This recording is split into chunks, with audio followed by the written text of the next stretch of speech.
CM Revanth కు counter ఇచ్చారు Medak BJP MP అభ్యర్థి రఘునందన్ రావు. దుబ్బాక అభివృద్ధిని చూసేందుకు వస్తే చూపిస్తారని చెప్పారు. రేపు సాయంత్రం వరకు దుబ్బాకలోనే ఉంటారని, రేవంత్ వచ్చేందుకు అవసరమైతే బస్సును కూడా ఏర్పాటు చేస్తారని తెలిపారు.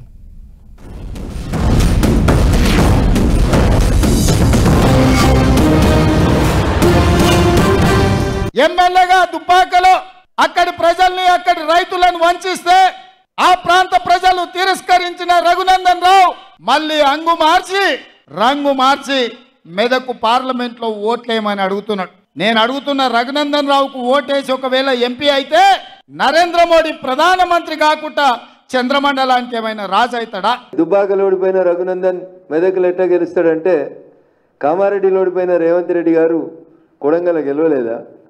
కొడంగల్ ఓడిపోయిన రేవంత్ రెడ్డి గారు మల్కాజిగిరిలో గెలవలేదా?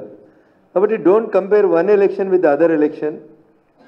దయచేసి నా విజ్ఞప్తి ఏంటంటే, వ్యక్తిగత దూషణలకి పోవడం అనేది సమంజసం కాదు.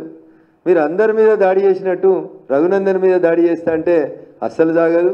రఘునందన్ రావు నేను అడుగుతున్నా, దుబ్బాకలో నువ్వు చెప్పినావు కదా ఎమ్మెల్యేగా గెలిపిస్తే నరేంద్ర మోడీతో కొట్లాడి 1000 కోట్ల రూపాయలు తీసుకొచ్చి దుబ్బాకను అభివృద్ధి చేస్తాను కదా.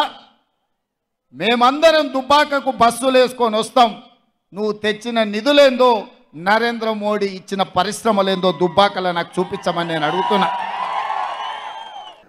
మాకు గడి కాదు, మా ఇల్లు ఒకసారి బొప్పపురంకు రా. అడిగినావు కదా 4 బస్సులు వేసుకొని వస్తా, దుబ్బాకకు సుత్తా అన్నావు కదా రేవంత్ రెడ్డి గారు. రేపు సాయంత్రం దాకా రాండ్రి, నేను దుబ్బాకలో ఎదురు చూస్తా మీకోసం. లేదు బస్సు నన్ను పెట్టమంటే నేను పెడతా, మీరు ఫ్రీగా ఇచ్చిన బస్సులోనే ఇద్దరం కలిసి పోదాం. లేదు మీకు నచ్చిన వాళ్ళందరినీ తోలుకొని రాండ్రి. రఘునందన్ గడీలు ఉంటాడా, రఘునందన్ గరీబ్ వాళ్ళ బిడ్డనా, ఒకసారి చూసినాక మాట్లాడుకుందాం.